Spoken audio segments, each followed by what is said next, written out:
Hello, History of St. Louis, and welcome to another lesson from Unit 2, Growth of a City. Today we're going to take a look at a really bad year for the St. Louis area, and this is going to actually be a two-day presentation. Day one is going to be about the Great Fire, and day two is going to be a disgusting look at the cholera epidemic of St. Louis. Both of these disasters happened in the year 1849, which makes this year a really bad year for St. Louis history. Two major disasters that will have long-lasting impact on the history of St. Louis, and so we're going to break it up into uh, two presentations. Um, To start this, you should have watched a short video on the Great Fire done by Channel 9 that gives you a little pre-information. Perhaps you've also read the article that will be assigned as either pre or post uh, information for the Great Fire. But right now, we're going to get started with a look at just the Great Fire. You should have been assigned a chart that has two columns to it. One is the fire, and one will be the epidemic. And so, again, this chart will be completed in 2 days. The fire portion, the fire column, will be completed today, and then we'll complete the cholera epidemic column tomorrow. So the Great Fire, the date is May 17th, 1849. So we're right in the middle of, or beginning of springtime in St. Louis in 1849. The weather is great. And this fire will happen because of our connection to the Mississippi River and the steamboat. The fire begins, as you know from the video, uh, from a steamboat named the White Cloud that was pulling into St. Louis in order to deliver its goods. We're not sure how it started on the White Cloud. We just know that the White Cloud is the cause. And so on your chart, where it says cause of the Great Fire, you're going to go ahead and put the steamboat White Cloud. The next section about why it spread, there are going to be about 6 different reasons. So for that little section of the chart, you may want to put a 1, 2, 3, 4, 5, 6, and spread them out a little bit so that you can add little notes to them. And the number one reason why it spread is because when the White Cloud caught on fire, the riverfront at that time was full of 23 other boats that were tied up at the levee. And so what the White Cloud did is it's on fire and it bumps into these other steamboats, and the fire spreads from the White Cloud to these other steamboats. And so reason number one is because the 23 steamboats that are at the levee will allow the fire to become much larger and eventually spread into the city. Eventually, those 23 steamboats will all be lost in the Great Fire.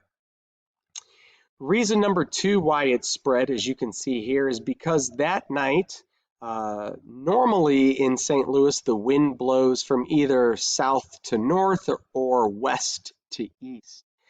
Had it been doing any of those, that would have helped keep the fire out of the city.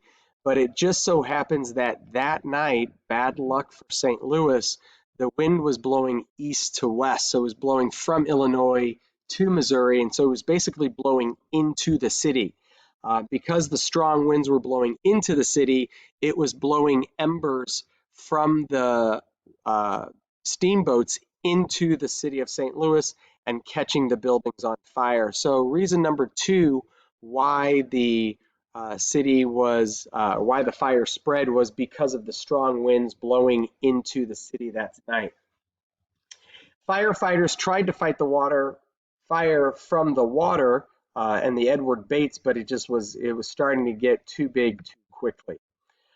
Here again, you can see the White Cloud and the Edward Bates, and then they just start a chain reaction of boats that go straight down the way. and we'll come back to this, and you can see basically here's the arch grounds today, and you can see basically that the major fire damage is going to be basically right around where the arch grounds is today. Here's the old cathedral. The reason why the old cathedral and the old courthouse survived, we're going to find out why, and then other boats come here and catch on, or other buildings catch on fire down here as well. We'll come back to those pictures. Another reason why let me go back here. The reason why the fire spread so quickly, number three, would be because at this point in time, St. Louis is growing so quickly that the only thing that they can build buildings out of is wood, because they could get it up quickly and cheaply. And so literally the downtown area of St. Louis is just nothing but wood buildings. And so that would be answer number three as to why it spread, is that St. Louis is basically built out of all sorts of combustible material, which makes it very difficult. Also, number four, St. Louis has very little zoning laws. And so buildings are literally right on top of each other, so that once the building catches on fire, its next door neighbors are almost assuredly going to catch on fire as well. And so because of that lack of zoning laws, we are going to have very easily fire spread. They also spread, and the big thing here is that how did the fire go from the steamboats into the city? Well, it just so happens that many of those steamboats that night had a major delivery of hemp. And so hemp, and I'm not talking about the hemp that is connected with marijuana. St. Louis did not get high this night. There was not a big marijuana cloud that was enveloping the city, and people were going out and sniffing the smoke and getting high off of that. This hemp was more like string. And so think about that. And so you have these big, huge bales of hemp on the levee. And so when the fire hits the boats, these embers spread to the hemp bales. Those hemp bales catch on fire, which then allow the embers to then connect into the city. So reason number five why it spreads is because of the hemp bales that were on the riverfront. And so on this map, you can see that the freight that it is talking about here are the hemp bales. And so this allows the fire to go from the steamboats into the city. The connector is this large delivery of hemp bales. Reason number six why it spreads is because the fire trucks back then, which were basically wagons that had tanks on it, those tanks usually got their water supply from the river. Well, if the riverfront is all on fire, those fire trucks have to go way to the north or way to the south where they can get to the river without any fear of catching on fire themselves. So the fact that the fire trucks had to go way to the north or way to the south caused a delay in time, which allowed the fire to spread. So the water access that they normally would have had was blocked, and they had to go far to the north and far to the south to get water. And so that would be reason number six why they caught on fire. We already talked about the strong winds. The water supply had failed. It was being blocked by the fire. All 10 fire companies, which, by the way, these fire companies at the time were all volunteer firefighters. There was no professional firefighting system in St. Louis at the time. These were all volunteers that had other jobs. And so this is, and I'm not sure that they had much training. And as you learn from the video, a lot of these firefighting clubs were more competitive than anything else, and fought one another just as much as they helped the situation. But I think that these guys were quickly overwhelmed by what was happening in St. Louis at the time. However, we do have the hero of the fire emerge. And so somewhere on your chart, either at the spread or the damage done or somewhere at the bottom, jot down somewhere the name Thomas Targy. And you learned about Thomas Targy in the video, but Thomas Targy, who was the captain of one of those fire departments, comes up with a great idea. And it's really how we fight forest fires today. What Thomas Targy did is he knew that if you could blow up buildings ahead of the fire, when the fire got to that section, if it had nothing to burn because that building had been destroyed, the fire would stop spreading. And Thomas Targy made a calculated effort to save the old cathedral and save the old courthouse, and so he blew up buildings around this area, and that is why the fire never spread into the cathedral area or the old courthouse area. But unfortunately for him, as you can see right here, and you learned from your video, Thomas Targy, at the last building that he was going to blow up, something happened and the explosion happened prematurely, and he was blown up in the accident and gives up his life. And so that is how basically St. Louis survives, is the efforts of Thomas Targy. They blow up certain buildings ahead of the fire is able to slow down, and thus they are able to get it under control. And this is the famous picture of Thomas Targy, which is now being displayed at the St. Louis Fire Department headquarters in St. Louis. This is Thomas Targy, and in the background you can see firefighters fighting the fire that night. Many artists did renditions of what they saw that night. It just must have been absolutely hellish that night. As you can see here, the riverfront is basically all ablaze. And if you remember from your pictures earlier on, you know that the city is built right up to the levee. So there was not a lot of space between where the riverboats docked and where the city began. Under the damage section of the chart, you're going to jot down that $3 to $6 million worth of damage will be done. If you want that in today's money, I suggest you Google an inflation calculator. And I don't know if it'll go back to 1849. If it doesn't go back to as early as it will, and then try to figure out what it is in 2020, it is going to be hundreds of millions of dollars. I can guarantee you that. All 23 of the steamboats will be destroyed. 15 blocks of residential space and commercial space will be destroyed. But according to my statistics, only 3 people died that night. And that's one of the huge miracles of the night, is that with such a major fire, only 3 people die. Many injured, obviously, but only 3 deaths. As a result of this as well, many insurance companies go bankrupt because they had so many payouts that they just didn't have enough money and they went under. And so many residents did not get the insurance payments that they thought they might have gotten from this. As a result, in that bottom section, how did it change St. Louis? Well, number one, we're going to get professional fire departments. They're going to do away with the volunteers, again, because oftentimes they did as much damage as they helped. And so we are going to start training professional firefighters because the fire risk was so great that they just needed to develop a professional fire department.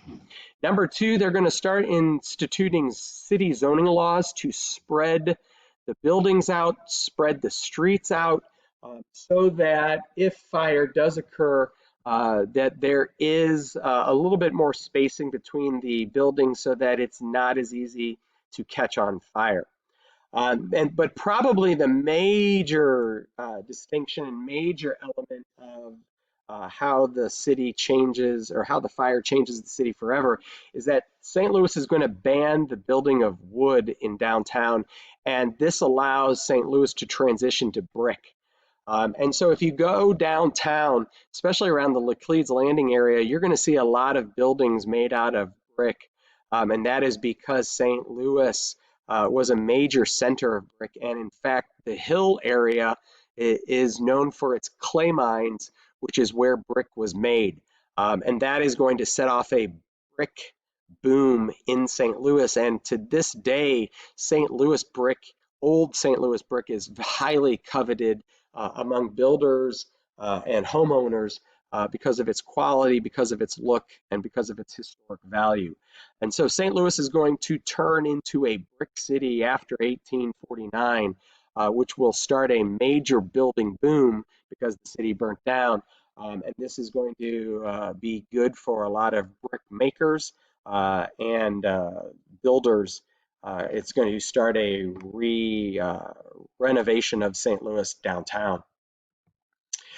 This is sort of an aftermath picture of St. Louis after the fire. You can see here that one of the only buildings to survive unharmed is the old cathedral. Just off camera up here would have been the old courthouse.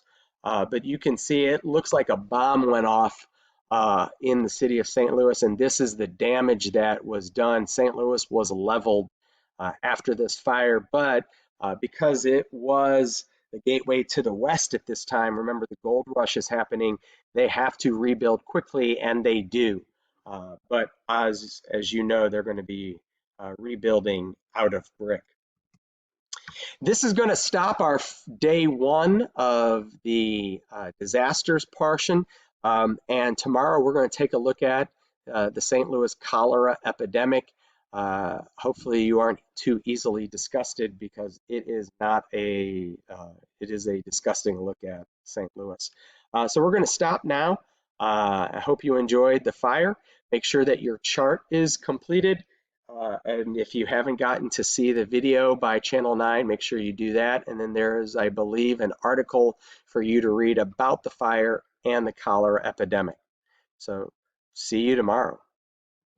Hello, History of St. Louis. It's day 2 of the disasters of 1849. Today we're going to tackle the St. Louis cholera epidemic. And so this is a nasty, nasty, disgusting disaster that happens. And so basically this happens right around the same time period as the fire that we discussed yesterday. This epidemic is going to start in the early spring and basically last all the way until October, till the mid-fall time period. And you'll understand why once you understand what this cholera epidemic is all about. The first thing you need to understand is that in old St. Louis, there used to be a lake or pond in downtown St. Louis. How cool would that be to have that thing still around today? But unfortunately, it's not, and it's not because of the story that we're going to cover today. This is basically where the lake would have been, and the approximate shape of the lake if it were to be around in St. Louis today.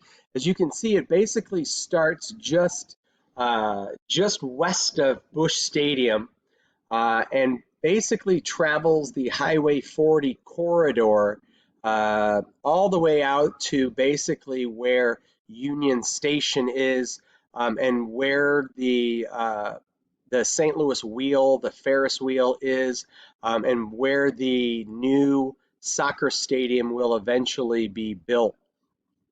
And you can see that it covers a wide variety of areas. It also was right near where the Enterprise Center is, where the Blues play, but it basically carries a lot of area where the railroad yards are in downtown St. Louis, and where some other industrial and commercial areas are located.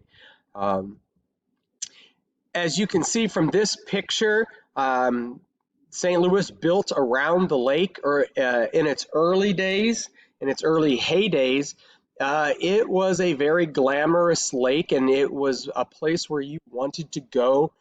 People boated, people fished in it, people swam in it. Industries used it to their advantage as well.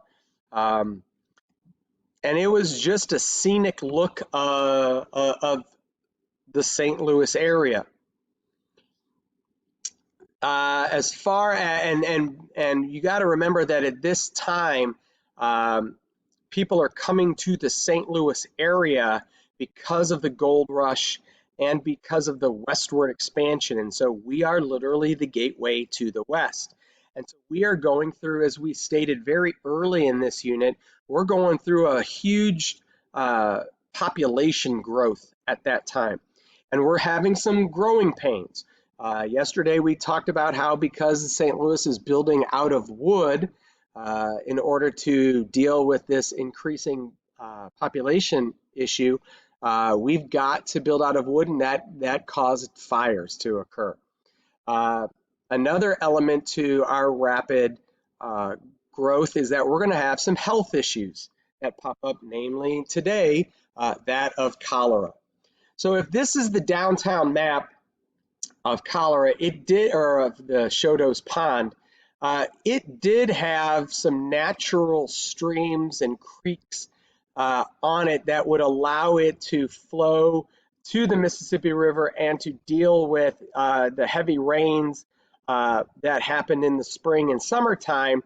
But there are some problems that are going to develop, mainly that St. Louis is going to start to use the pond as a disgusting dumping ground. Basically, families that build or are housed around the pond are going to start using it as a garbage dump. They're going to dump their household waste. They're also going to dump their personal waste.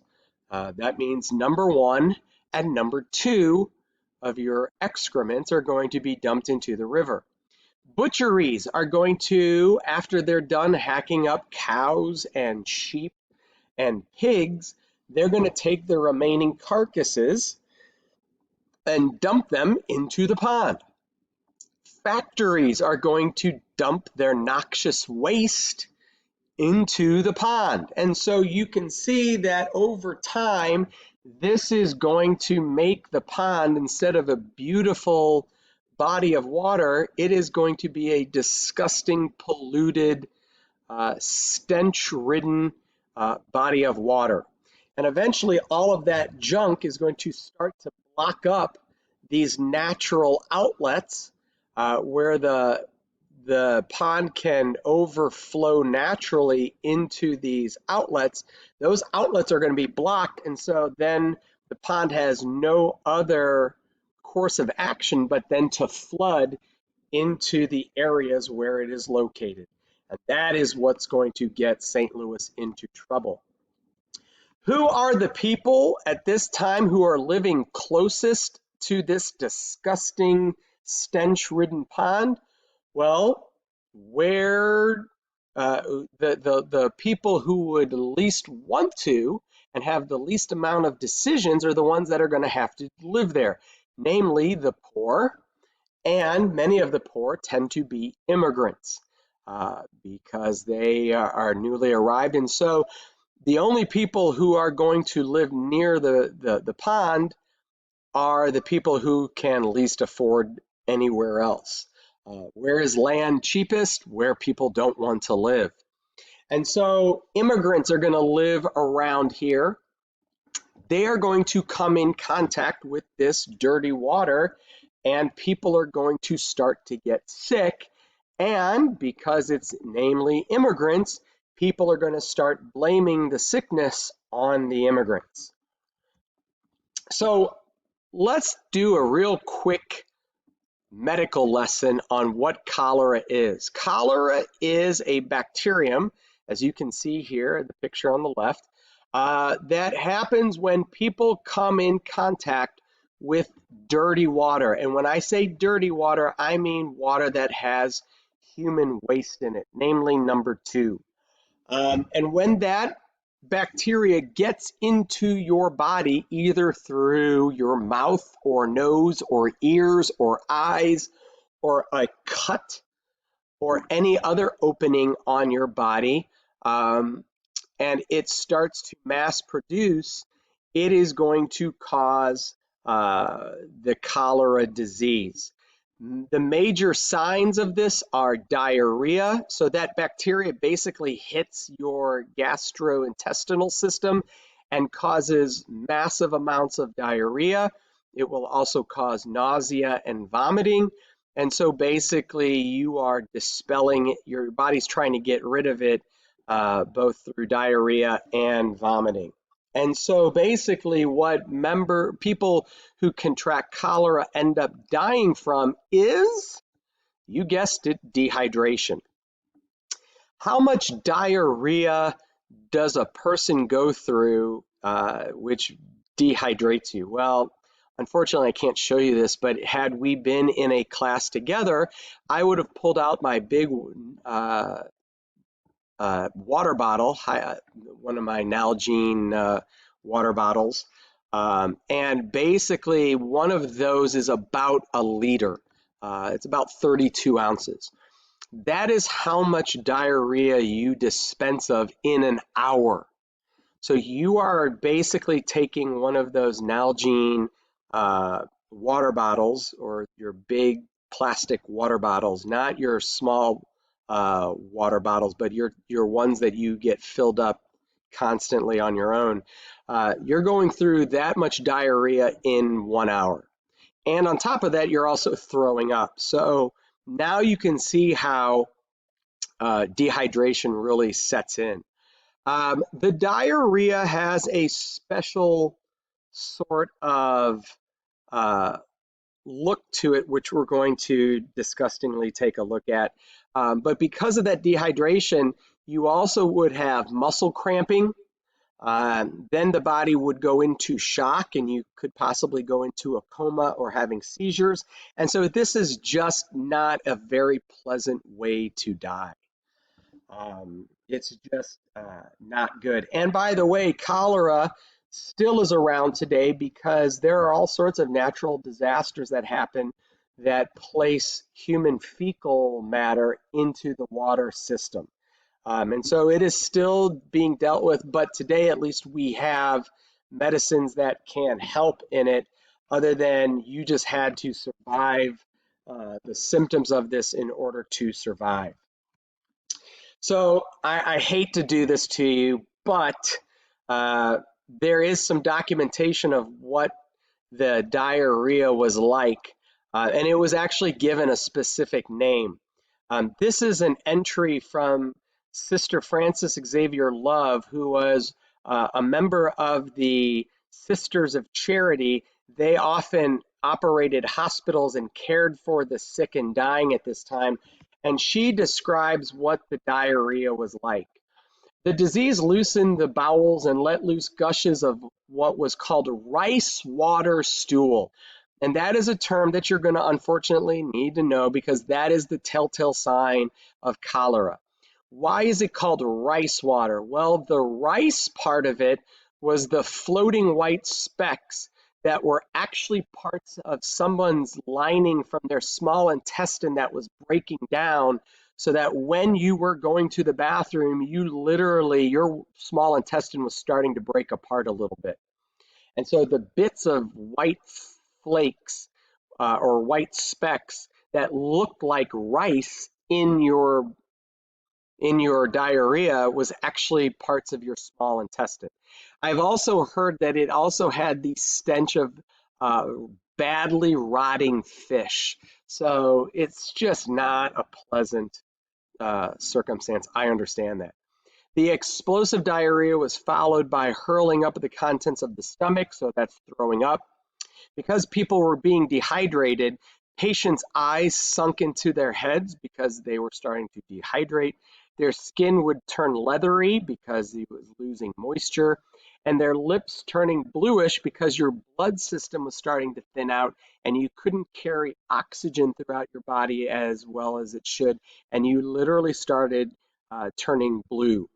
So again, not a nice way to go, but this is where we have primary sources that tell us a little bit about how bad the situation was and what you could expect. The rice water diarrhea was actually studied. Dr. McFeeters, who was one of the major St. Louis doctors at the time, who helped tally the number of people who died at this point, talked a little bit about it. I will let you pause and read this on your own if you want to learn a little bit more about the rice water stool. How did St. Louis respond to this cholera epidemic? This is where, unfortunately, our lack of scientific knowledge at the time did us very little good. It obviously panicked the city. Doctors were unsure. We do know that immigrants were trying to grow gardens at this time so that they could have their own food source and not have to buy food from somewhere else. Since immigrants were the ones who were catching the cholera and they had gardens, doctors thought, okay, it's the root vegetables that were causing the problem, and so they banned vegetables and the growing of vegetables in the city limits. Obviously, that had nothing to do with it. Many of these immigrants were Germans. Germans eat sauerkraut. Therefore, from the transitive property of things, doctors thought, okay, sauerkraut is causing the cholera epidemic. And so it banned sauerkraut within the St. Louis area. And so obviously there is a large anti-German immigrant sentiment at this time. Doctors would prescribe a concoction of an herb called asafoetida, some black pepper, and then opium to try to relieve. The only relief it gave is that it gave you some relief of the pain because you were basically taking opium. Did not do anything for the actual cholera, but might have relieved the pain for a little bit. But as you might expect, just did nothing for the disease itself. Doctors thought maybe the cholera was due to bad blood, and so they started wrapping tourniquets around people who had it to try to keep the bad blood in their arms and legs and keep it away from your core, which was your chest and your head. Unfortunately, that did nothing but cause damage to your arms and legs, and so that was not very helpful as well. Eventually, they did set up a quarantine of all incoming steamboats into St. Louis. They would use some of the sandbars in the middle of the Mississippi River as quarantine islands. When a steamboat would come toward the St. Louis area, it would be checked by doctors. Everybody on the steamboat would be checked. If you had symptoms of cholera, you would either be turned away or you could stay at a tent city on that quarantine island until you got better. But basically, they started blocking off the city from visitors coming in. A little bit like some of the states are doing today with COVID, where they are basically asking people to quarantine if you come from certain states where COVID is high. New York, New Jersey, and some other states are saying if you come from high infected states, you have to quarantine yourself before you walk around. Now, I'm not sure whether people are following that or not, but that's where we get this idea of quarantining from. The quarantine was basically lifted in August, but then later in the next year, when there is a comeback of the disease, they have to institute it once again. At this time, I'm going to have the teacher take you through some of the diary entries of a gentleman named Joseph Mersman. Joseph Mersman had the unfortunate circumstance of arriving in St. Louis right when the cholera epidemic is starting to bloom. He moves here from another city in St. Louis. He's looking for a job. He is a German. And so what I want the teacher to do is basically go through these diary entries and just sort of jot and sort of discuss what you're hearing from Joseph Mesmer as far as what's going on in St. Louis. And as these dates go on in time, listen to how bad the situation is getting. So this is another great example of how primary sources can help us tell a little bit about history. So this page gives us a diary entry from May 6th and from July 2nd. So basically 2 months, you'll see a 2-month gap here. I'm going to have the teacher pause it, and then you guys can read what Mesmer put into his diary, and then discuss that. Okay, and now we have entries from July 10th and August 2nd. Go ahead and pause and discuss.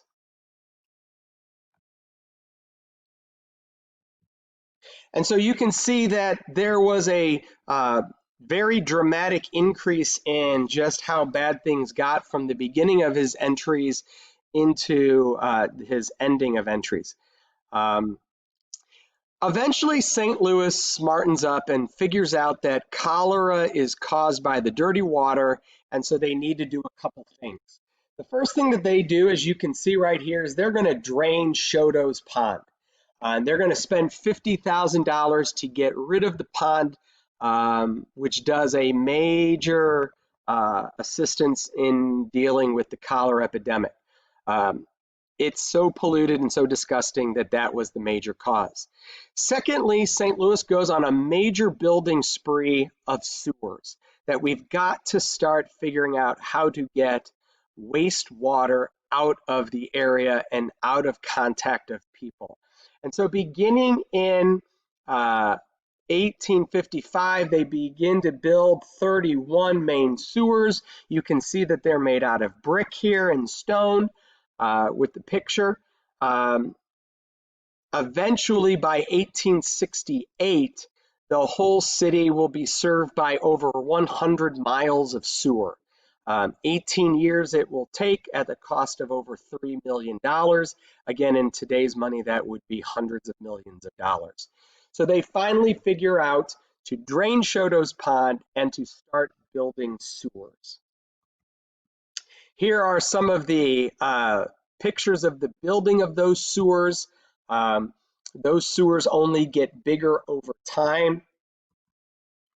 Here is a picture of Choteau's pond now drained, and you see livestock basically hanging out where the lake bed or pond bed used to be. You can see the famous Henry Choteau's mansion in the background. And just other things that were in the area, and you can see that basically Choteau's pond is gone. What was the impact of cholera epidemic on St. Louis besides the building of the sewers and the getting rid of Choteau's pond? Obviously, we are going to need more cemetery space. However, they thought that maybe the dead bodies were causing the spread, and so St. Louis started to make rules that said that burials had to happen outside of the city limits. Well, this is going to be the development then of two of the most famous cemeteries in St. Louis history. Bell Fountain Cemetery will first open. It opens up first as a rural cemetery. It's mostly like a park, but it starts to get a lot of business post-cholera epidemic. It does not open up because of the epidemic. It just so happens that it coincidentally opens up right around the same time period. But they definitely needed it, and it is outside of the city limits. The Catholic Church is going to purchase land, and it will create Calvary Cemetery. And that happens about 5 years after the cholera epidemic, when church cemeteries are abandoned and they need it outside of the city limits. And so the major Catholic cemetery in St. Louis will become Calvary. These two are now some of the most famous cemetery grounds in St. Louis. We're going to be studying them over the next 2 days, and I'm going to be giving you a tour. Just some phenomenal architecture and lots of good history. So that's a look at the cholera epidemic. I am sorry to have grossed you out. I hope you enjoyed these 2 days of taking a look at disasters and how St. Louis was dramatically changed. It's going to have lifelong impacts on St. Louis, both the fire and the cholera epidemic. See you and talk to you soon.